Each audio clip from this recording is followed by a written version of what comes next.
Welcome everybody to this is not Monday night with the quarterbacks. This is Wednesday night talking college football with the coaches. Let me get the right background up there. Boom, that's college football with Kyle Henderson. Let's go to this one. College football with the coaches. And we're still missing the coach. He'll be here in a few minutes. Coach Jay running a little late, but you got myself, Coach Smook. You got Coach Sean from Huntsville. What's up, brother? How you feeling tonight? Doing good, man. Doing good, bro. How you feeling? How you feeling yourself? I'm good, man. We here to talk about the college football rankings, stuff of that nature. My emotions haven't changed. Still, just initial reaction, still looking at it from the same standpoint, coinciding with all the points that everybody's been making, man. Not denying those points, but I'm still in the same mindset. And I feel like this team is, but we're not just talking about Alabama, we're talking about all of the rankings. And we're going to get into it.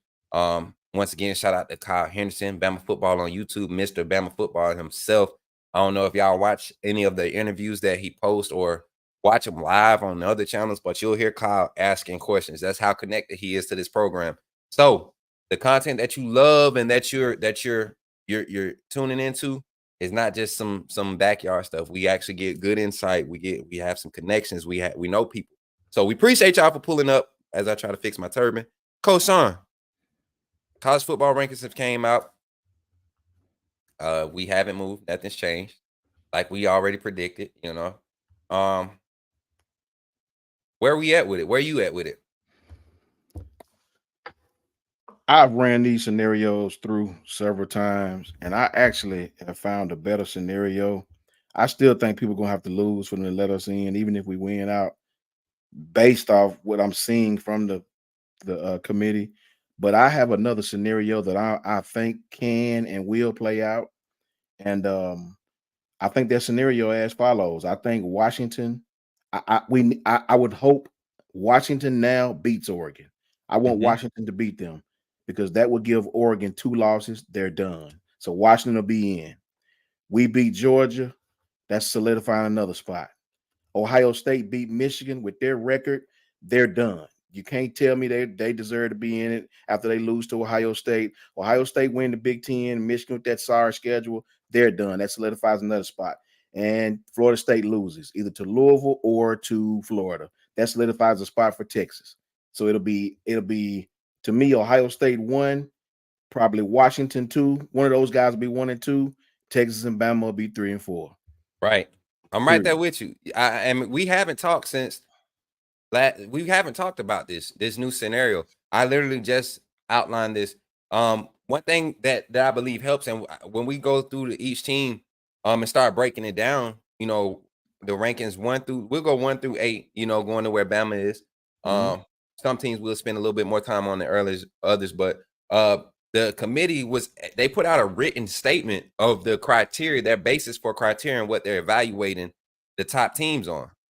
Number one being championships won. They can't determine that until after next week, right? Yeah. Yep. Um, but the fact that you have teams that have solidified and secured, you have one loss teams in the top 8 that have secured their position in their championship game. I feel like that should be playing more into the weight of where they're ranked at. Strength of schedule is the number 2 thing that they have listed on that criteria. Strength of schedule, Alabama, no team above them has a stronger strength of schedule right now. Even with Auburn's loss to New Mexico State, who was higher ranked in a lot of categories than a lot of people paid attention to. New Mexico State was not a horrible team. I hope y'all, if y'all go back and watch that game, yes, it's a New Mexico State Aggies team, but this isn't college football of old. Teams are getting better, and guys are going into the transfer portal, and guys that are losing out at these blue chip schools, they're able to go to these smaller schools like Colorado. You saw what Colorado was able to do with a surge. They got a whole bunch of 3, 4, 5-star guys that weren't getting it done at their other university, and they put together a little surge, but it all matters in the trenches at the end of the day, and they did not do a good job recruiting there. So strength of schedule is their second. Head to head is their next thing, which is I think that's their excuse to keep Texas ahead of us. And Of course. uh, the last thing, comparative outcomes, meaning we play Kentucky, Georgia play Kentucky, with us being one loss SEC champ and them maybe trying to keep Georgia in it.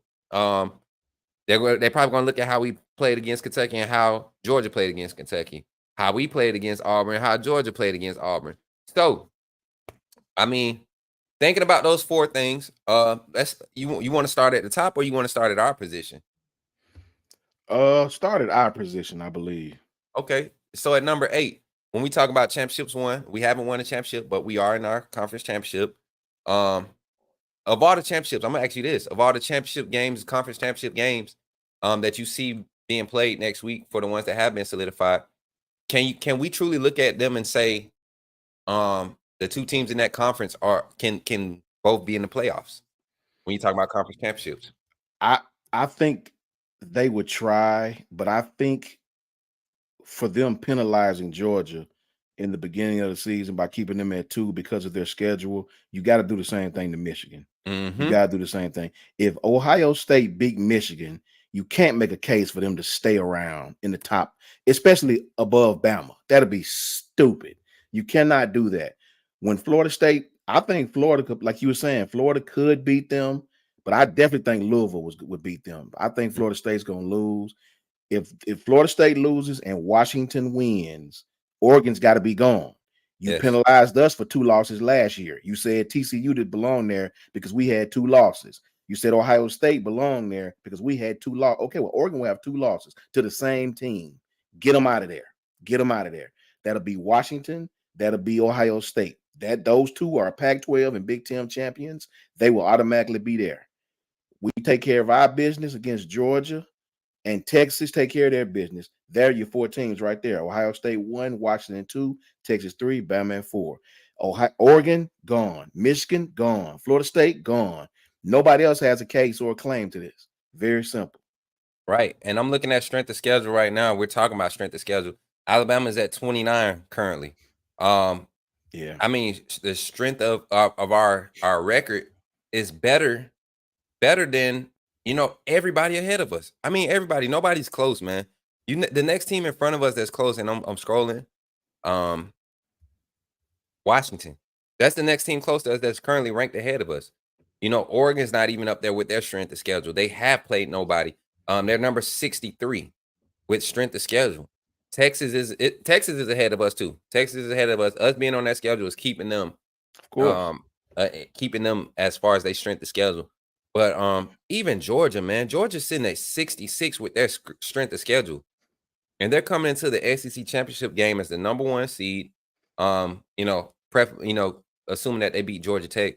But I just don't understand how strength of schedule can be your um second criteria or Yeah, second item of evaluation, and you literally it's like you're skipping over the data that's in your face. Alabama, it has the strongest strength of schedule behind Texas with their 1 loss. So why aren't we number 7? And why aren't we number 6?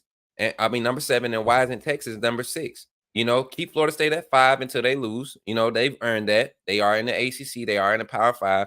They have handled their business, not impressively, but they have handled their business. You can't penalize them for losing that quarterback yet. But if we're talking about strength of schedule, if based off we can't go off of that first criteria, championships won.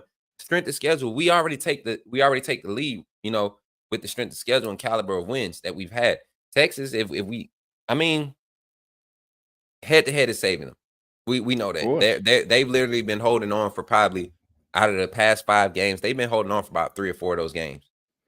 And I'm just kind of I'm like you said earlier, I'm kind of over the committee. I'm ready for it to be played Yeah. out and for the obvious to be put in front of them, and then that's when you'll get a real reaction from me, because up until the last game is played, we don't know who's going to get in.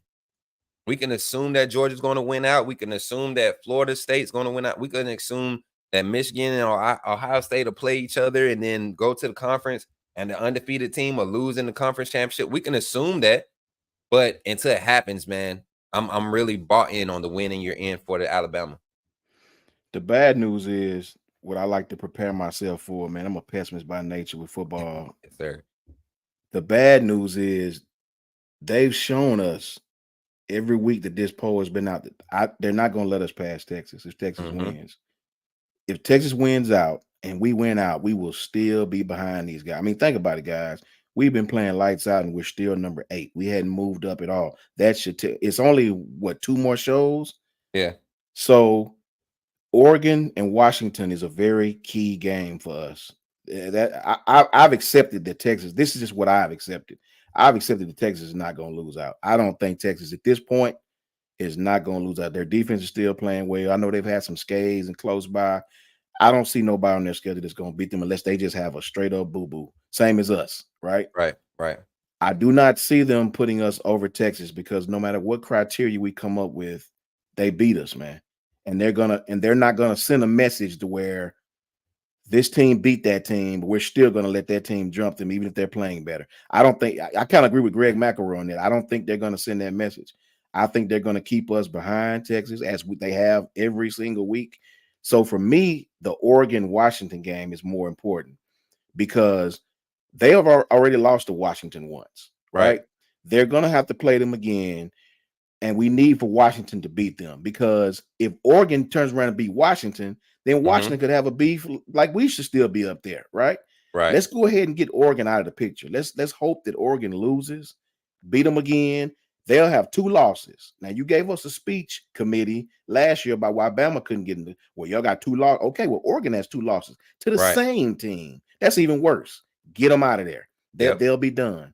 Michigan, I'm hoping Ohio State beat them. I'm hoping Ohio State beat them because if Ohio State beat Michigan, that'll be a nugget that we all can hold on to because their schedule sucked. And even people from Michigan know that, right?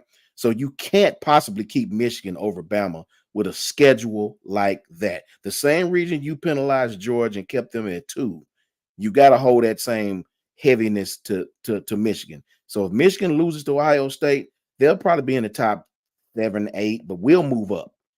Texas is in, I think. We have a lot of business. We'll be in Washington and Ohio State. Nobody else has a claim to this. Nobody else has a claim to this. So we need for Washington to handle their business. You know, it'd be good for Texas to lose, but that don't help us with Oregon. Don't help us at all. We need for Oregon to lose. They already have 1 loss like us. 1 more loss, they're done. Washington take care of their business. Us, Texas, Ohio State, and Washington. Mike G, I think you probably were watching my show earlier on Bleach Report, either today or when did I do the Bleach Report? That was yesterday. I literally said the same thing. Oregon, FSU, and Michigan. I mean, I've been riding this Michigan overrated train, higher than a lot of people, and I've been giving Ohio State their flack too. But Ohio State, they're just not as explosive as they have been. When I finally watched them play a couple games, they struggle, but they are a sound team. They don't try to play outside of who they are right now. They know they have to rely on their receivers. When games where they can't rely on that passing game, they can't create time to get that passing game going, they struggle. Why they don't rely more on their running back Henderson, I don't know, but it remains to be seen how this game will play out. Moving up the rankings, bro. We was talking about earlier. You got Alabama at 8 at number 7. We got Texas, which once again, why are they behind Oregon? You know, strength of schedule. They're the only ones with a stronger strength of schedule than us. I won't say they're the best 1-loss team, but they have handled business. When it comes to the criteria, strength of schedule, they've only lost to Oklahoma, who at the time was undefeated. So that helped them. But and it's a rivalry game, so I think they should be penalized more because of a neutral site game. We lost at home against Texas, you know, so they penalized us pretty heavy for that, losing to a Texas team that was ranked lower than us. You know, I think Texas came into that week ranked number 11, and we were number 4. So, I don't know, man. But the head-to-head comparison, we know that's going to keep them ahead. So Texas losing definitely helps. But I would rather keep them ahead. So when we do beat Georgia, and I'm gonna keep saying it, when we beat Georgia as an Alabama fan, when we beat Georgia, that helps our strength of schedule. You know, knowing that we had Texas in week 2, lost by 10 to them, we beat the number 1 team. Hopefully Georgia stays number 1. FSU lost to Florida would be great, man. That would be that would be the thing that flips the tide because my question is, I think that helps Oregon. I think that helps Oregon. I think it helps Oregon to a certain degree, but like you said, if Oregon loses to Washington again, that's over it. with. But bro, Oregon has Oregon State. Yeah. And that's a Friday night game. I think they're gonna dump truck I Oregon don't State. know, man. DJ, he's been able to show up in those big games. That I quarterback, I wasn't impressed with them what was it, last week? Week before last last? week they struggled. They struggled last week. They was Yeah. uncharacteristic, but this is a late Friday night game, man. They kick off at 8:30. Yeah, and even though they're in Oregon, that stadium it gets split with that rivalry game.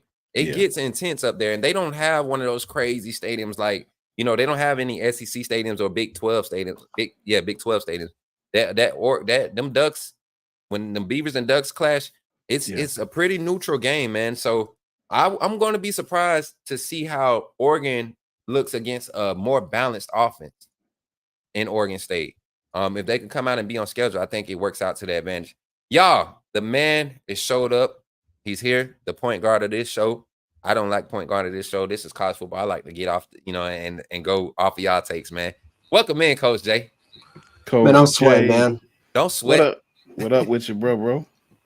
Nothing much, man. I just had to come back. Sister gave me literally a last second call, so I had to drop her off. But man, I'm here. So let me give you my rundown, Coach Jay. This is my scenario, man. And Smook agreed. Great minds think alike, bro. I was doing this at work today, and instead of me pulling for Texas to lose, this is my scenario that I pull for right now. We got to take care of our business first and foremost. We got to take care of our business with the next 2 games, biggest 2 games of our lifetime, right? We need Ohio State to beat Michigan because Michigan's schedule has been a topic of discussion, even by the committee, right? They penalized Georgia the first couple of weeks about their schedule. That's why they worked number 1, their schedule. Okay, if Michigan loses, you can't keep them in front of us. You can't. You shouldn't, right? So let's just say Ohio State wins the Big Ten. That's a spot. We need for Washington to beat Oregon because last year we heard all the last couple of weeks about why we didn't make the playoffs. You had 2 losses. You can't make the playoffs with 2. Okay, Oregon will have 2 losses to the same team. 2 losses. Get them out of here. They're done, right? That's a spot for Washington. That's the Big 12, Pac-12 champion. At that point, Florida State needs to lose to either Florida or Louisville. If Florida State loses one of these next 2 games, they're done. I think they're already out on Florida State as it is. That's going to open up a spot for us and Texas. So you have Ohio State at 1, Washington at 2, Texas at 3, Bama at 4. Because we're the only few little teams that have a claim to this thing. We get Oregon out of the way with Washington. We get Michigan out of the way with Ohio State. And we take those next 2 spots. We got to take care of our business because I don't see Texas losing. Just me personally, and I could be wrong as anybody else, but I don't see Texas losing to what's left on their schedule. I don't think we're going to just hop them. They've proven to me over the last couple of weeks that they're not going to let us hop these guys. They're not. If we didn't hop them on the LSU week after we destroyed Kentucky, I don't see nothing left on our schedule. And when, like you said, Auburn lost, that really doesn't help us. We go out and destroy them then. They're not. Why would we hop Texas at that point? We could hop them when we beat Georgia, but I don't think they're going to set that precedent, letting us hop a team that beat us. So we need for Texas to win, Bama to win, Oregon to handle their business, and Ohio State to handle their business. And I think we're in that thing. Right.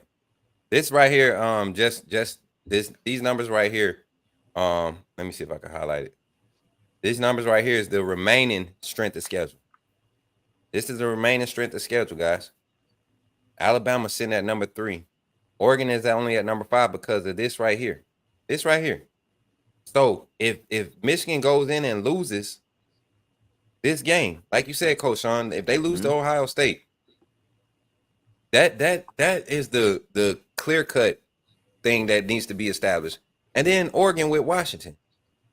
Oregon remaining strength of schedule, even with they're below. Look, they're still below. They've never had the strength of schedule to be ahead of us. With their 1 loss, they have a 1 loss to a team that's number 4 in the college football playoff.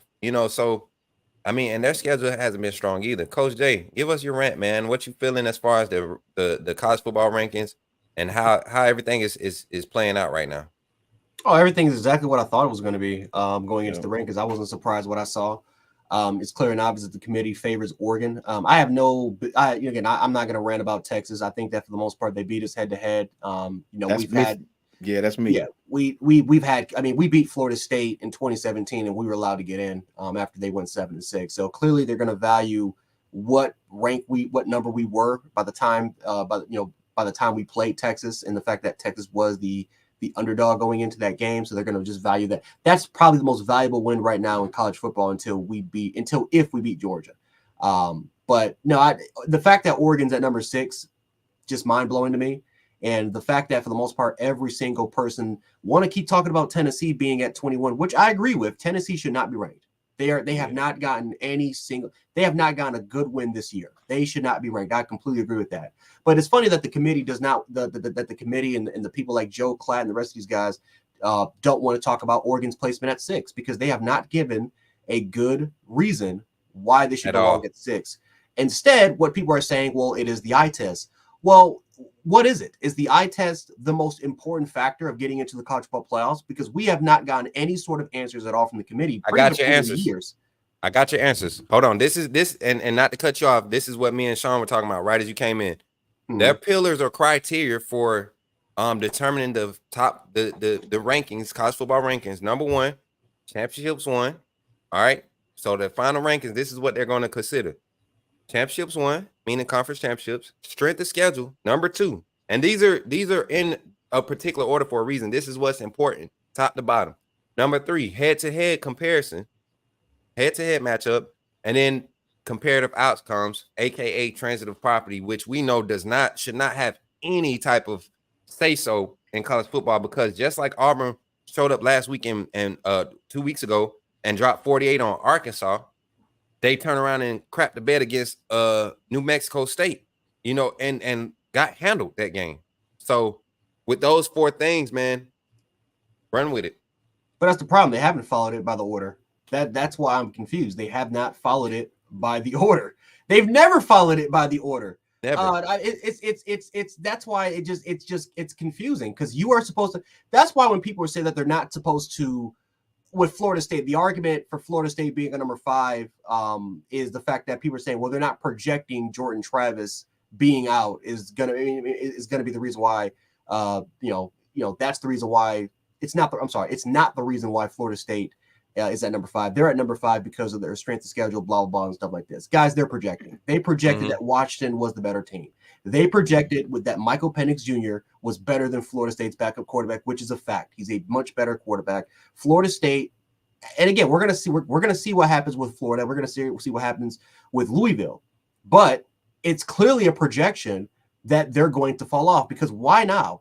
Why because Washington hasn't changed. They haven't changed at all since the Oregon win. They have not been dominant. They've barely survived off the teeth of their skin. Oregon State should have won that game. If DJ Uiagalelei wasn't as inaccurate as we thought he would be, if they didn't turn over the ball a couple times, especially on their own end, they would have lost. Arizona State probably should have been a loss against the 1-1 football team. Oregon State has not looked dominant pretty much all. You can make an argument since the Michigan State game. So why all of a sudden are we saying Florida State should be behind? Well, you're saying it because you're projecting that if these two went up against each other, Washington would be the clear winner because they have the better quarterback. Right. So again, these rankings, it's just nothing but inconsistency. Again, I have no issue with Texas being ahead of us because they beat us head to head. The committee clearly finds that more important. But I think in order for us to get in, we need help. We need help. If Oregon beats Washington and they want to let Oregon in and Washington's out, it is what it is. If we beat Georgia, I think we could still be in there. I think Texas could still be in there. And I think either the winner of Michigan, Ohio State could win in there. But if it will be a riot if Michigan, if the loser is still potentially in playoff contention. That's why we need Ohio State to win. Facts. Jim. Yep. And that strength of schedule has to matter right there. Yeah, it would be a riot because Michigan right now, their strength of schedule is pathetic. Their strength, it's absolutely pathetic. And think about this for a second, guys. The best passing offense that they went up against almost beat them. Everybody want to talk about how Penn State has the 15th best scoring offense in the country, but what they don't want to talk about is they have one of the worst passing offenses in college football, or they're like middle, like 61 or 62nd. They don't have a good passing offense. We all know this. Their rushing attack, to be honest, isn't even all that cracked out to be. It's top 40 in the nation. It's not even top 10 or top 20. Pretty much the only thing that they've had that has come close has been scoring offense. And the reason why they're 15th in scoring offense is because their defense has allowed them to continuously be in good field position. They have they start off with one of the shortest fields out of any team in college football, and they do that for a reason. That's what a lot of Big Ten schools do. That's what Michigan does. That's what Penn State does, and that's what Ohio State does. They always start off with good field position because their defenses are good in that conference. We don't know how that team looks if they went up against the Georgia. We don't know how any of these teams will look if they went up against any of these high-powered offenses, which none of them have faced all year besides next week. And I won't even say Ohio State's offense is high-powering. Kyle McCord, I think we all can agree he's pretty much an average quarterback. I think we all can agree that J.J. McCarthy at this point, Michigan fans can argue with it, and Michigan fans can pretty much come at me all you want, but your quarterback is average. Your quarterback is a game manager. Your quarterback isn't a Heisman contender. Your quarterback, there's a reason why he attempted to pass the ball 8 times. And it's not because you went up against a great pass rush, which is the dumbest excuse you ever heard. The reason why they passed the ball 8 times is because they weren't confident in J.J. McCarthy's ability to throw the football effectively and efficiently enough to throw off that defense. That's why they ran the ball that many times. That's why he went 12 for 23 for 141 yards and an interception. That's why. So it is a worrisome. That's probably the most worrisome is, will they allow Michigan or Ohio State, the loser of that game, to still be in contention to get in? Because so far, it has not made any sense why Washington and Florida State has been constantly swapping in and out, despite them being undefeated. But Ohio State and Michigan's resume, for some reason, has allowed them to be either number 1, number 2, or number 3. Coach Jay, to even further support your point, championships won. If Ohio State and Michigan go see, when they see each other, the loser doesn't get to claim the conference. Do they have a conference championship game? Big Ten? Big Ten? Yeah. Yeah, they play the East. They play an Iowa football team that averages exactly. But they on the same side. That was the pun intended. Like, who are they playing for their conference championship? So championships won. Give a undefeated Michigan or Ohio State their championship, but look at who they're playing in their conference championship game. If Alabama goes in and beats the number 1 team in the nation, we've checked the block for not 1, not 2, but 3 of your 4 criteria that you try to hold over our head. And we're only giving you this Texas one because that's the only thing you've been consistent about being vocal with. And that's the fact that Texas got an early season win. Not saying I agree with it, but that's the only consistent thing I've heard from this committee when they talk about trying to keep why Alabama hasn't moved up. That's literally, they don't have to say this is why Alabama isn't moving up. They just give every reason to highlight where Alabama's one shortcoming came. But they can't acknowledge the fact that we shut down the number 1 offense and kept them half of what they were averaging offensively when they came into our stadium. Tennessee surging defense was holding teams to 21-18. We go in there and we put up however many. You get what I'm saying? Like, I refuse to get emotionally tied to it until I see what happens post Ohio State Michigan game. That's why I think me and Coach Sean have been talking about it for weeks. We're ready. I mean, if it happens, I'm prepared. I'm not going to be mad, ranting, and being pissed off that it happens. We saw this coming for weeks. Yep. And the fact that, again, no one is talking about Oregon being ranked number 6. You know what they're talking about? Tennessee. They're talking about how Utah is not Missouri not losing to Georgia and moving up. Exactly. Missouri's at number 9. They're saying that they're way overranked. They're not talking. No one is talking about Oregon being in front of Texas and Alabama. I can't wait to see them lose to Washington, man. And I called y'all remember I called. I said it's hard to beat teams twice in the season, but this Oregon team isn't poised to go and beat Washington. They caught Washington early in the season, just like Washington caught them early. This offense for Washington has an ability to change pace so quick that Oregon hasn't been able to be tested enough to even showcase that.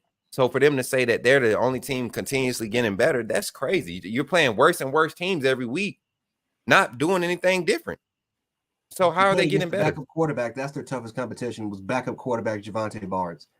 This is why, facts, Coach Jay, this is why We need Washington to take them on out their misery. If Mhm. Washington beat them again, that gives them 2 losses. They're done. Nothing they can say. Nothing they can say. Right. They're not, I don't believe the committee is brave enough to try to put Michigan in front of us after they lose to Ohio State. Once those teams are out of here, or 3 compared to Florida State, I really believe we'll be there. The young man, I think you pronounce it Boo, Beau. He said if we beat Georgia, Oh, we will still get in, Bo. We will still get in, just like last year. Identical scenarios. I got to disagree with you right there, Bo. I don't think it was 4 undefeated teams going into championship weekend, and no. if it was 2 from the same conference. I think it's totally different because you have us, Texas, and Oregon with 1 loss right there, itching, nipping at the heels, and you also have an undefeated SEC champion, an undefeated ACC champion, an undefeated SEC team, undefeated ACC team, and 2 undefeated Big Ten teams. So we had 2 losses at this point last year, going into the Yeah. last season. So I don't think Nobody that's was even. I think they were trying to, talk up LSU, yeah. because they were going to the SEC championship, but they We didn't weren't even even. go to our championship game last Yeah. year. Facts. So this us making it, clearing the conference schedule, handling business is what's keeping us in the talks. And realistically, y'all, winning the SEC championship historically with 1 loss, no losses, you're in. No matter what the landscape looks like. I remember the year they had to put Bama and Georgia in because we both showed up undefeated. You have to put them both in that year. So man, it's crazy. It's crazy to see the committee and the bias. It's not crazy, but to see it be so to be kind of like sugar coated. Like they're trying so hard to sugarcoat it instead of just coming out saying that we tired of Bama. But Oh yeah. we stuck on Facts. this, man. We done got stuck on Facts. here. Let's move on up, man. We talked about Texas. We I think we've hit on Oregon enough. Let's really dive into Florida State and Washington, kind of put them together because I think both of them have been holding on, since they've been kind of riding the early hype. They've been able to hold on, not looking dominant, and no type of scenario do they look dominant. Just handling business, um, starting with Florida State. The loss is Jordan Travis. We know that's big, but schematically, showing up this weekend against Florida, I honestly believe Florida will give this team problems this weekend, especially the fact and I said this earlier, if this was week 6, week 7, and they lose Jordan Travis, I kind of give them a little bit more confidence because now you got time to game plan and work through your growing pains with your backup quarterback. But now with this backup quarterback, that changes the whole style of offense. He doesn't have the same timing. He doesn't have the same chemistry. Doesn't have the same arm talent. Clearly doesn't have the same athletic ability. So that changes the whole Florida State offense, who relies on that extending the play and big plays to the wide receivers. What's your take on it, guys? Shout out to James Richards, man. What's up with you, bro? My boy Georgia back in in the the house. Shout out to you. Hey, you right, James. You right. We all on the college football player, but you 100% right, James. We got to take care of that this weekend. Yeah. That's a whole fact, brother. But Yeah. for me, man, I agree with you 1,000%, man. It's Florida State to me is ripe for the pickings. They can't wait to drop Florida State, guys. Mm-hmm. They're just waiting for them to even look bad, and they're gonna get them out of there, right? I do believe that. It'll tickle me pink, man, if Florida State win these next 2 games. I mean, if they win these next 2 games, I don't know We what got the a hell's gonna problem happen. on our hands, bro. Yeah, I don't know what's gonna happen then. But as far as Florida State, man, you would think even if Florida bums it away like they're capable of doing it, Louisville would get them in the championship because Louisville Yeah. got a good team. Louisville may have beaten them anyway with Georgia Travis. But you know what's crazy? We keep talking about Louisville having a good team. That will make Louisville a 1-loss ACC champ. 10-1 or You get 11-1. You Yeah, get what I'm fact. saying? Like That's a fact. That's a fact. That's man. why I would want Florida. I would want Florida to go ahead and handle it. Yeah, That just in case yeah. Florida State does win it, they're a 1-loss ACC champ, but their loss to Florida definitely takes them out of there. What you think, Unranked Jay? Florida. I think Kentucky could beat Louisville. I look at the matchup personally. I think it's actually an even matchup. I think Kentucky can beat them, me personally. And if they do beat them, I mean, then it just adds, then Kentucky will be ranked the next week. And now that will be, because Tennessee, even if Tennessee wasn't ranked, I mean, now we have 5 teams ranked that we beat. compared to Oregon, who they will have. If they do beat Oregon State and beat Washington, they'll be there 3. So, I mean, again, we would still have the most ranked wins out of any team in college football, maybe tied with Texas. So yeah, I'll be rooting for Kentucky. Hopefully they can try to get that upset. If not, it is what it is. But well, no, actually 6, because then if we beat Georgia, that's 6 ranked wins. So yeah, it is what it is. But no, Florida State and Washington. I mean, like I said before, they projected the rankings. Washington moved in that place because they knew that if Florida State was in the college football playoffs, they would get absolutely smacked, absolutely destroyed by whoever they play in the first round, whether it be Georgia, whether if they decide. And do not be surprised if Georgia does beat us in Michigan, whoever be the winner of the Michigan Ohio State game. Don't be surprised if that team moves up to number 1. Don't be surprised. Right. So it's just like looking at this college football playoff committee and just looking at the many inconsistencies that they've done. It's just absolutely astonishing to me. Because Florida State, in all technicality, they should be at number 4. They should still probably be at number 4, and Washington should be at number 5. But again, they projected. They knew that Florida State would get absolutely bounced out. We know that Washington at least can be somewhat competitive if Michael Penix Jr. can show up, because there have been games where honestly they have won without him even showing up on the field. So we'll see. We'll see about it. We'll see. I don't even think it's a foregone conclusion that Washington's going to absolutely beat Washington State. I think that's going to be a competitive football game. I think that's 2 high-powered offenses going against each other. That's 2 high-level quarterbacks going against each other. Those are like 2 of the top 5 passes in college football belong to both these quarterbacks and Ward and Michael Penix. So I think that can be a shootout. And looking at how Washington State destroyed Colorado 56-7. That's momentum going into that week as they're still fighting for bowl eligibility, but they're trying to get that Apple Cup. They want that cup. They're fighting for a trophy. I think Washington gonna kill Washington State. I don't know, man. I think it's gonna be an offensive truck them. You get what I'm with Jay on this. I think it's gonna be one of them offensive. Whoever can create the second turnover, because I think both teams gonna have at least one. But whoever can create that second turnover. And I mean, that's got to be with a 10-point lead. I think it'll be one of them will get out to like a 10, 13-point lead early, maybe, and it'll kind of go back and forth. But whoever can create that second turnover, and Washington State's defense, they're not as stout as Washington's defense. Washington defense does present a little bit more ability to create turnovers, but we've seen them in games where they just look lost, and that was against struggling offenses. So don't struggle against Washington State and their offense, and give them the advantage offensively to where they can rely on their offense, and the defense just has to kind of hold safe, and make.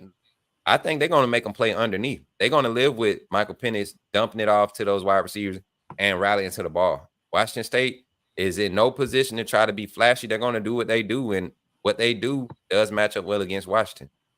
As far as Washington, to me, Washington is the Gold Cup team to me that holds our future in this thing. Yeah, they need to win out. If Washington can get Oregon out of there, their sweet little Oregon out of there, I really believe that helps us and Texas both. I really do.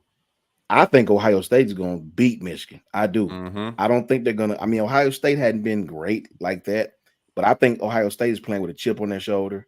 I think their fans and Ryan Day know they've lost twice to these guys, and I think Ohio State is a prideful program, man. They're very similar to us. I know we don't, our fan bases don't rock with each other, but they're a very prideful bunch up there, man. And losing to Michigan again is like us losing to Auburn. I don't think they're going to lose to Michigan. I just really don't. If Michigan has an older team, if Michigan don't get it done this year, win, right? They're losing 70% of that team is going to be gone. I think Ohio State is going to try to. I'm hoping Ohio State win that game. That'll hopefully get rid of Michigan. And to me, Washington holds the keys. If they can beat Oregon, boy, it's a lot of doors going to open then. A lot of floodgates going to open. But one somebody in the chat even made a mention of this, and this is something else that could happen that may possibly happen. I don't know. James, let's just hypothetically, just for this argument, say Alabama beats Georgia. Who's said Georgia's out? Should Georgia be out? I mean, yeah, I don't 29 know. At that point, they will be at 29 games straight. You gonna put the defending champion out over one loss in a championship? One loss again. It has to matter. It has to matter. And their strength of schedule falls right in the same range of those teams that you got ahead of us right now. So if you're respecting those weak schedules, you got to respect the SEC one loss SEC championship contender, the runner up, right? Don't you? It goes back to that question I asked when we first started doing these shows and the college shows. Eric D, facts, Eric D. It goes back to that question. Is it the 4 best teams or is it the 4 most deserving teams? They won't answer that for us. Wookie Gremlin, $5 super chat says, Iron Bowl week. Happy Thanksgiving to you all, guys, and all the viewers. Roll Tide. Much love, Roll man. Tide, Wookie with the Wookie. $5. Roll Tide, man. And yeah, y'all know James, you tomorrow's right, Thanksgiving. James. James said they I don't they think can't. they They will can't either. this year. Not this year. Yeah. Would it be in the last year? Because next year, you know what's going to happen? They already kind of showing us how it's going to be next year. Next year, if this was the 12-team playoff, you got Ole Miss right now in the playoffs. You got Missouri, Alabama, and Georgia. The only conference with 4 teams in right now. And that's LSU on the outside looking in. But next year, you got Texas in the conference. You got Oklahoma in the conference. You get what I'm saying? They're showing kind of, how a wider spread of this playoffs setup and this playoff format will kind of level it out. But then at that point, what's the criteria then? What's the criteria? Because you could see teams competing conference championships get left out for a team that's not even playing. Exactly. Left out of the college football playoff. Crazy, bro. Kansas and TCU last year. Bro, this is why look, man. This has been on my soapbox for years. Since 15, probably for me. Since 2015. Bro, I was never one of those guys that wanted, how some people said they wanted the conference champs in and then 4 at large. I don't like the conference champs in. Let me explain why real quickly. Just because you win your conference doesn't mean you're better than our 3rd place team. I get it. I watched your conference champion of the Big 12. I watched your conference champ get whipped by LSU. I watched your conference champion get smacked around. Like, you telling me our next best team wouldn't have done the same? Right? Like, to me, all that conference championship does is ensure that's just the way that a weaker conference can say, hey, I get to be in. Y'all said I could be in. Y'all said I could be in. And that was my thing, bro. What's the criteria even then? Yeah, I won my conference. The ACC had a 4-loss conference champ a couple years ago. When Clemson had their first down year, I want to say like 3 years ago. Man, I mean, it's been so many times where you look at a conference championship game. Imagine, let's say, Michigan or Ohio State does go and lose to Iowa. You know what I'm saying? Like, imagine that. A 4-loss team as a conference or whatever how many losses they got as a conference champion, they get an upset and that's their bid into the college football playoff. That is crazy to me. So I'm curious to see it, but like we've been talking, man, this year, definitely, and I'm on board for. We definitely want Oregon to lose. You definitely want Oregon to take their 2nd loss. I'm definitely on board. I don't too much care for a Texas loss, but us beating Georgia, Michigan, Ohio State handling each other, Florida State dropping one before before the end of the season, that's going to be our path in. I don't think you keep us out.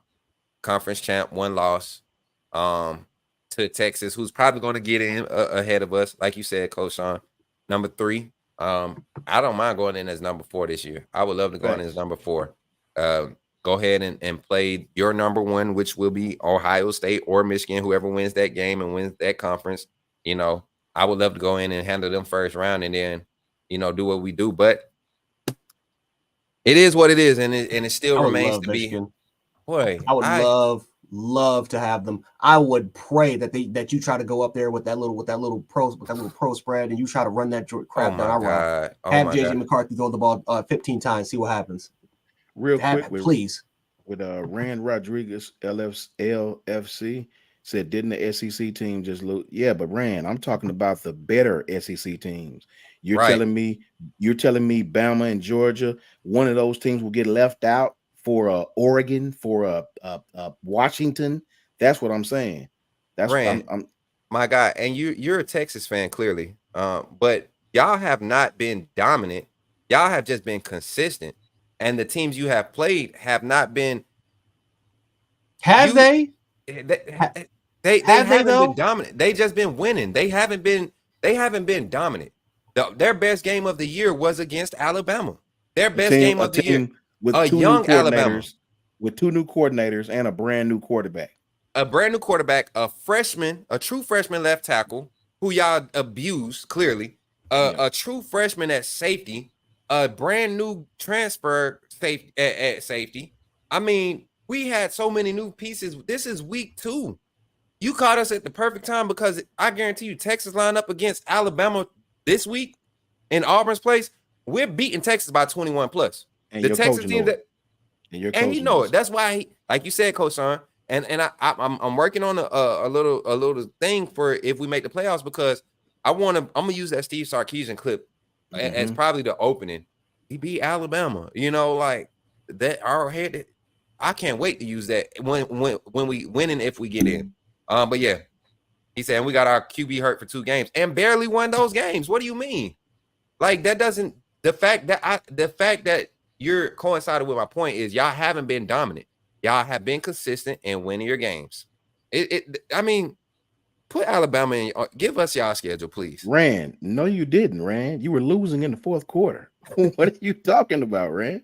No, you didn't. He didn't watch the game, man. And you're making the argument of why Alabama might be better than Texas now because Quinn Ewers he's not ready. Quinn Ewers is hurt. I mean, if you think that Quinn Ewers is 100% healthy right now, you're wrong. He's at least maybe 80-85%. Clearly he's not as accurate as he used to be. Clearly doesn't have the arm strength as he really used to be. Your biggest strength is your defense.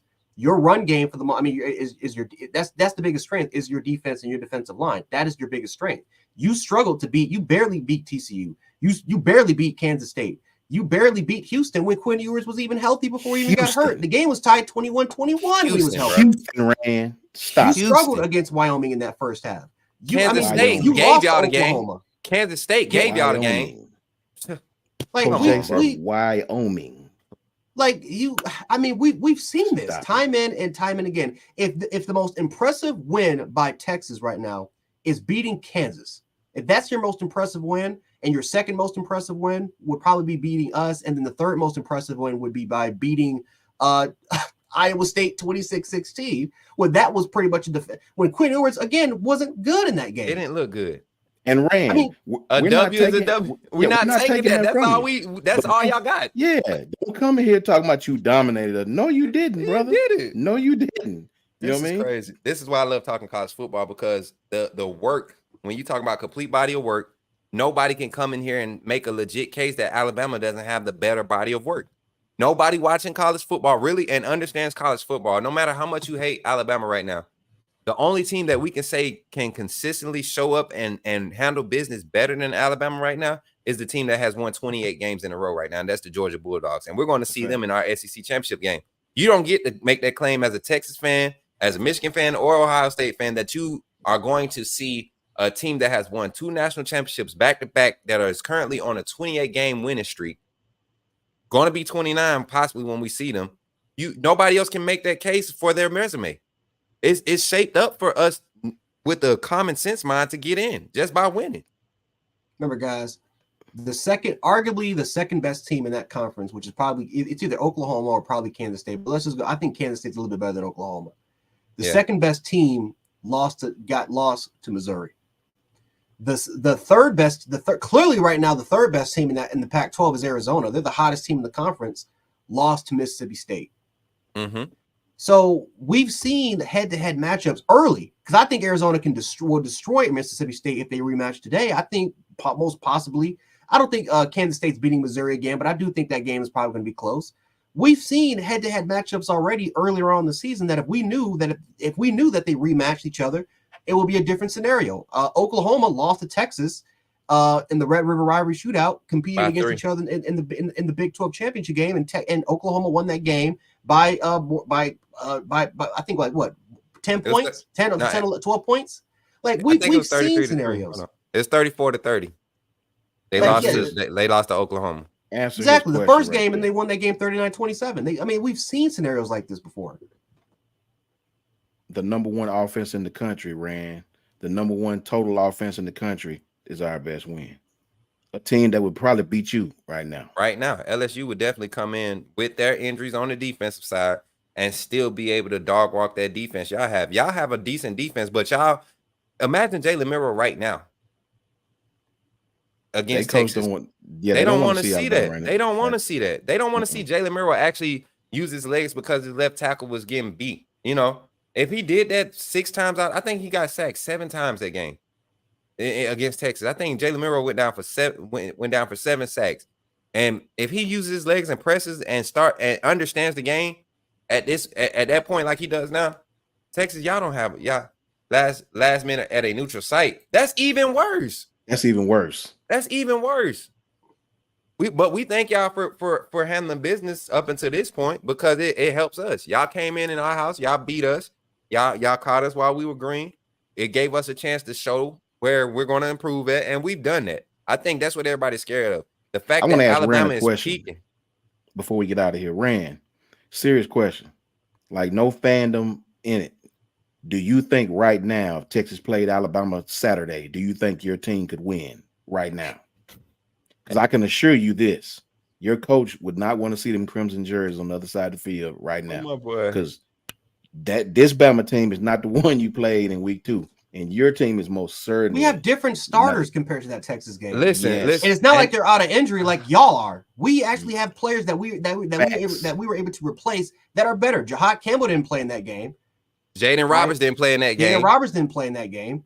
Kendrick Law wasn't more involved in the offense like he is now. We're now starting to utilize Kendrick Law in the offense. That was my point I was getting ready to make, Coach Sean. Nobody in the country is just now peaking in week 9 of the season, or week 10, week 11, Tim whatever. Keenan didn't play. I'm sorry. Tim Keenan did not start in that game. Tim Keenan didn't play to the third quarter. On the team. I mean, come on. Rand, I can argue. Y'all have gotten worse, brother. Like, let's talk football. Hold on. Let's go to this comment, Coach Sean, before we keep going, man. He said, we saw Milroy and he got benched. You meant Milroy, and he got benched after a game. Regardless if we had won or lost that game, Milroy was going to sit the first, at least the second quarter. He wasn't going to play the USF game. How many weeks ago was that? Exactly. And and since then, he's statistically better than your quarterback, who was supposed to be was that before the Texas game? No, the USF game, he got benched. It was right after the Texas game. Yeah, week 3. Okay. But statistically, Milroy has been more successful than your starting quarterback. And you guys are lucky that Ewers came back when he did, because y'all would have lost. Y'all would have lost doggone last week against Iowa State if Malik Murphy was back there. Milroy is a higher choice of Heisman Trophy candidate right now than your quarterback is. Your Heisman finalist is a defensive tackle. Where's your quarterback? Where's your quarterback? Where's the quarterback?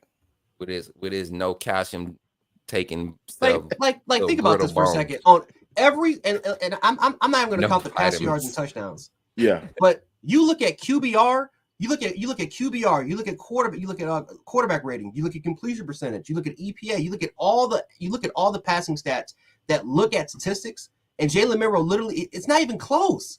He's blowing out Quinn Ewers in the most important stat, which is accuracy. He's blowing him out.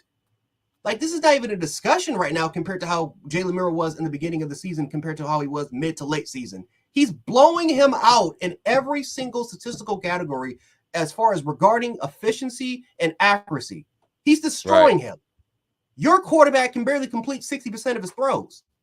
Your quarterback, who, by the way, Xavier Worthy, ladies and gentlemen, is the most, as far as deep routes, Xavier Worthy beats his man probably better than any receiver in college football. 76% win rate right now at this point in the season. 76% win rate. Look at the catch rate. His catch rate is almost below 35%. Why? Because Quinn keeps overshooting him. He's not hitting. He's not accurate enough. Now, again, for some reason against us, he's accurate. But week 2, beginning of the season, compared to how we are now, it's a different animal. It's a different story. Mm-hmm. Ask Georgia. Here's a perfect example before we maybe close it down. Ask Georgia, 2021 in the SC championship game, murdered them. Supposedly the greatest defense of all time, murdered them. Now, of course, if we had Jamison Williams, I think it'll be a different story if we had both receivers in there. But for the most part, I'll give Georgia a lot of credit. They beat up our offensive line because the first time we played them, we destroyed them. Jordan Davis Devontae Wyatt, all those first-round picks couldn't do nothing against our offensive line. But they made the adjustments needed because we knew that for the most part, they knew that they can win that matchup. We knew that if you just give Bryce Young time, he's going to hit it.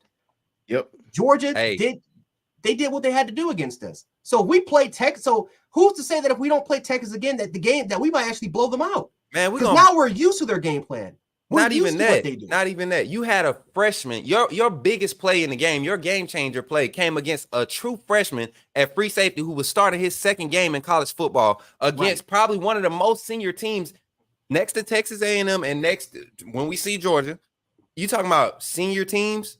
This was a senior team. The Texas team is not young at all. They got a lot of guys that's going to be out of here. You're going to lose Jatavius Sanders. You're going to lose Worthy. You're going to lose Ewers. You're going to lose you're gonna you're gonna lose. Yep, you're gonna all lose these Murphy, guys you're losing after Sweat. this year. You might have to see Milroe again next year. You might have to see Caleb Downs again. You will see Caleb Downs again next year. You're actually going to see a more experienced Jihad Campbell next year. You're going to see Deontay Lawson might come back next year. You get what I'm saying? So y'all Texas, y'all are in trouble once Ewers leave. Hopefully Archie Manning is coming with the hype that everybody is bringing to him now. I don't see it, but Wookie Gremlin, shout out to you, Roll Tide, for becoming a member of the YouTube channel, man. Bama Football on YouTube. Appreciate you. Definitely got to give you your flowers while you're here, man. Much love. Appreciate you for becoming a member, man. Rand, this is the University of Alabama, my brother. Nobody owns us. 6 of the last 12 championships is in our trophy case, brother. Nobody owns us. You haven't even won your conference since Coach Dan McCoy has been there. Stop it. You're not even the king of that conference. You're leaving. Stop it, brother. I respect Texas, but don't come here acting like you're relevant. You're not relevant. He doesn't watch football, clearly. Rand. My guy Rand does not watch football. It's all good, Rand. We love you being here, but bro, your team hadn't won anything. This is a 0, Rand. You hadn't won anything. You hadn't even see how empty it was in there? Yeah. You see how empty it is? Like you gonna come in this conference. Y'all did a great job. You came up, you got up for Alabama, you brought a good team in here, you won a game at Bryant-Denny. That's great.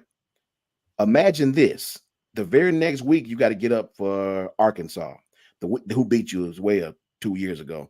The week after that, you got to play Florida in a cross-division rivalry. The week after that, you may possibly have Georgia. Then you got LSU. Then you got Ole Miss. You got to do that every week in this conference. Every last week, even the game you think that'll be a pushover game, Kentucky on a good Saturday night, you may lose there too. Yeah, right? They've been doing it against Iowa State and Kansas State, so who's to say they're not going to be doing it here? Facts, bro. So don't come here talking about you own Bama. You don't own anything in Bama. You don't have any rings to own anything, bro. Go look at the recruiting. We come to Texas and just take whatever we want, whenever we want. Of course, whenever we want. Jace McClellan, who's on our roster right now. Jace McClellan could be at Texas right now in front of Blue, in front of Brooks. I mean, he just provides in that type of offense, he would thrive because he wouldn't have to see first rounders every week lining up across from him. 2 or 3 potentially first round draft picks lining up across from him. 2 linebackers on that side of the ball that can really cover sideline to sideline. You're lucky to be in the Big 12. I would love to have Alabama for one season play a Big 12 schedule, man. We would be getting so much hype. They probably wouldn't even give us love then because of how dominant it would look. We would start getting that Oregon type love when they was putting up 60 on everybody years ago. Nobody was really, you know what I'm saying? We saw your Big 12 champion last year. The team that actually won your conference. It didn't. You weren't in that conversation. Didn't go very well for them, brother. Didn't go very well. They weren't even in that conversation, Coach Sean. They weren't even in that conversation. But because you come back, and mind you, we struggled last year and beat y'all at y'all house, right? Mind you, and that was a talented team too. But y'all couldn't. Y'all had to wait till we had a true freshman at safety to really expose us.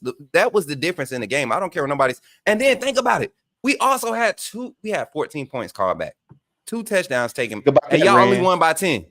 Think about that. Don't forget about that. You win by 10, but 2 scores got called back. No, none of your scores got called back, but 2 of ours got called back. And to James Richards' credit, did you see what the other Big 12 team, the team that actually was supposedly had 1 loss and didn't win your conference, when they got chose to go to the CFP because they said they were one of the 4 best teams. Did you see what Georgia did? You see what they sacrificed. Georgia whipped them like they were a B team. It wasn't even funny no more. Kirby was on the sideline laughing like y'all can't be serious. Kirby Right. was on there blowing his fingernails like y'all can't be serious. Nick made a call to him like, "Hey, Kirby, go on, Chill press out. the gas, brother." Just showing what we really do. You know. Yeah, like I that mean, wasn't even a game. Had no business being there. Stop it. Like we like you, Rand. You all we right. like you, man. You all I ain't right. gonna lie, you brought some energy because I was supposed to be off this month about 5 minutes ago. But I like when the fans come in. I'd rather keep it on football, man. If you look at turn the tape on, bro. Just turn the tape on. Yes. And see what happens. See what happens. You talking about a Heisman QB? Stop. I'm not going back to it. Yeah, I'm not going back to it. Stop. Yeah, because you're just helping you're helping our case when you talk about the way this team has progressed and compared to the way that your team has progressed. Your strength of schedule is not better than ours. The stats aren't better than ours. The points per game has dropped tremendously for y'all. Ours is steadily growing week to week. You don't see the type of statistical leaps that you've seen from Alabama. You know, how bad if we look so bad in week 2. We look so bad and lost to now the number 6, number 17 in the nation. We lost to them week 2 in our season, but our stats and our body of work looks 10 times better. That's why we got to keep putting pressure on the committee and doing what we do and win out. Before you tap out, Coach Mook, this is a good one. Rand, this is my last answer to you, Rand. Rand says, so how are you going to feel if Bama doesn't make the playoffs again? What happens to Saban? Well, let me tell you what Coach Saban going to do, Rand. Coach Saban is going to take his 6 national championships that he's won in 12, 13 years, and he's going to look at them, and he's going to go back to work with this young team that got freshman receivers and sophomore receivers all over the field. Kobe Prentice, sophomore, Isaiah Bond, sophomore, Kendrick Law, sophomore, Amari Black, sophomore. We're going to take this same team minus a few pieces, and we're going to come back next year and run it back again. And we may get Evan Stewart. Exactly. And that's what people not realize. You can't even get Evan Stewart to come across the street. Portal. You get what I'm saying? You can't even get him to come across the street and fool with y'all because he knowing coming into the SEC is going to change a lot for Texas. Y'all going to have 2 years max to maintain some type of relevancy when y'all come to the SEC. And the way that teams are trending up, A&M having they fall out was a blessing for y'all. And y'all still have yet to be able to get. I'm watching the message boards. I'm usually not a message board person. I'm watching them. I don't see anything trending for Texas right now. I actually see a lot of guys talking about leaving to go to TCU, Oklahoma. You got teams talking about talking about going to UCF at Texas. You got guys like Jonte Cook contemplating entering the transfer portal. How you don't play a kid like Jonte Cook? How you don't coach him up? So as great of a coach, offensive coach, Steve Sarkisian is as good as a guy. He's rehabilitated his career.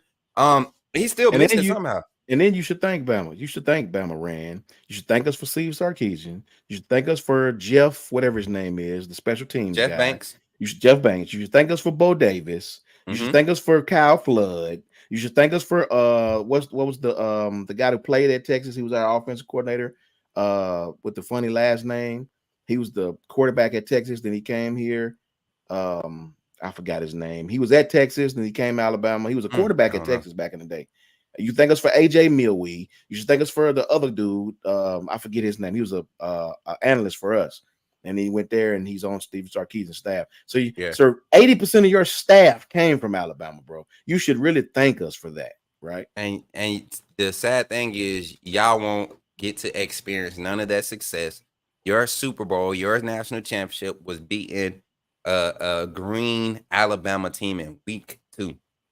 Back in the day, BCS, that win doesn't even matter at this point. You get what I'm saying? Like Coach Jay, you was saying on the last show, it may be time to let the computers kind of figure it out, because when you're picking committee members that still have active ties to universities, and they're the ones supposed to be giving this unbiased assessment of who the best 4 teams are, who the top 4 teams are, however you want to put it. That to me, that just contradicts the whole system. So with that being said, guys, I'm gonna leave y'all to close it out. My bad, Smooth. That's what I was talking about. Major okay, yes. Thank us for him too, even though he played at your school. We taught him how to coach. He actually won something at Alabama. Yeah, man. But yeah, I got to get up out of here, fellas. I appreciate y'all. And as always, shout out to everybody in the chat. every fan that pulled up, Alabama, Texas, Georgia. I seen an Auburn fan come in here and say something and dipped out real quick. Come back, Rand. We appreciate you. Rand, for real, come back next week for the show, man. We also do a post-game show. We get to talking about, especially after this week, we'll definitely be talking about college football rankings and all that stuff. So if you all haven't already, I'm gonna go ahead and put the link in here again. We will be doing the game day chat on this Saturday for the Iron Bowl game on Discord. Posting the link right here. If you all want to get in on it, there goes the link. You could join myself, Coach Jay, Coach Sean. We'll be in there kind of moderating. And also this Friday night, 8 p.m. Central Standard Time, 9 p.m. Eastern, I will be live on the Bama Standard YouTube channel with a live game preview. Iron Bowl game. It's going to be lit. Got former Alabama defensive back DeQuan Menzie coming on with me. And we're campaigning to get Marquise Mays. We've got a response. We've got a response. We're working on them. We're going to work out the particulars. We're going to work out the particulars, and then we're going to get it popping. But with that being said, at Coach Smook on every platform, I appreciate y'all, man. Y'all take care of my brothers as I get up out of here. Y'all boys handle this, man. Roll Tide. Roll Tide. Roll Tide. Roll Tide. Well, Ron, I'm not gonna lie to you, man. That was absolutely fun. But coach, I think last topic, I think we'll definitely talk about. We got to talk about Heisman. We got to talk about Heisman talk because now finally, Jaden Daniels is finally number one. Number two, I think right now is Bo Nix. And then Michael Penix, I think, is number 3 right behind him. But there's the Marvin Harrison Jr. There's the Tavondre Sweat, Texas, their only Heisman finalist, not their quarterback, who's on that particular list as well. So kind of like, give me your reactions to what you think about some of the Heisman finalists so far. And do you think it's probably a 2-man race between Bo and Jaden? I think Michael Penix I think he's in a good position because his team is still playing for something. I hate to say for something as if nobody else is playing for nothing. I think Michael Penix, being that the position his team is in, I think he has an opportunity to win that thing, or to put on a good show. Shout out James Richardson. Happy Thanksgiving to you too, man.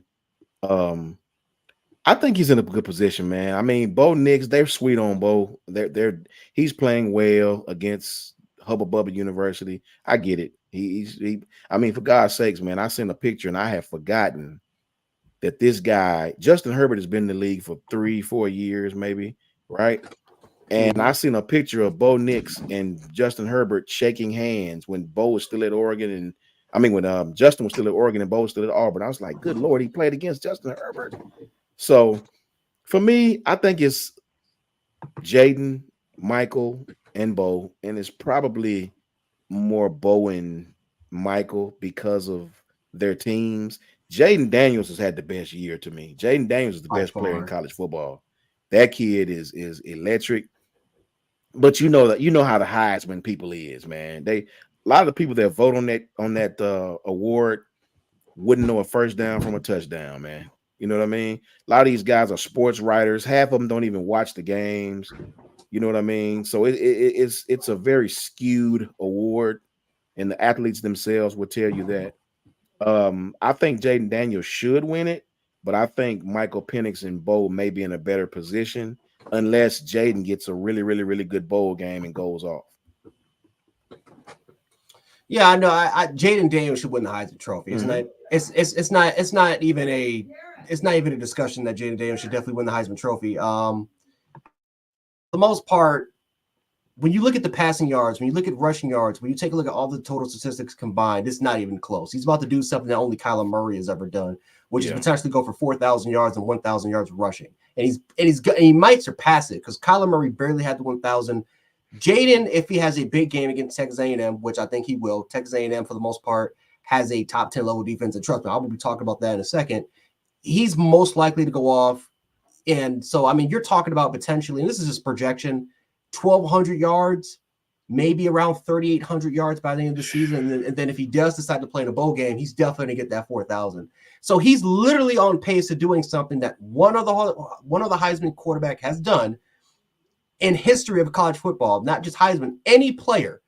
And he might surpass it because his defense ranks worse than Oklahoma's defense back in 2018 in almost every single metric, every single statistic you could potentially fathom. And that was an historic bad offense, bad defense that Oklahoma had that made the college football playoffs. So again, I understand it. Bo Nix has more opportunity. Bo Nix, for the most part, he's going to go against 2 ranked opponents, Oregon State, and he has an opportunity to go against Washington. If he plays well in those games, he could potentially win the Heisman Trophy. But if we're talking about the most outstanding player, we're not talking about the team, the player that's on the best team with the best defense between the two. We're talking about the most outstanding player in the country. There is no doubt that if you take Jaden Daniels off of LSU this year, I don't even know if they're a 6-win football team.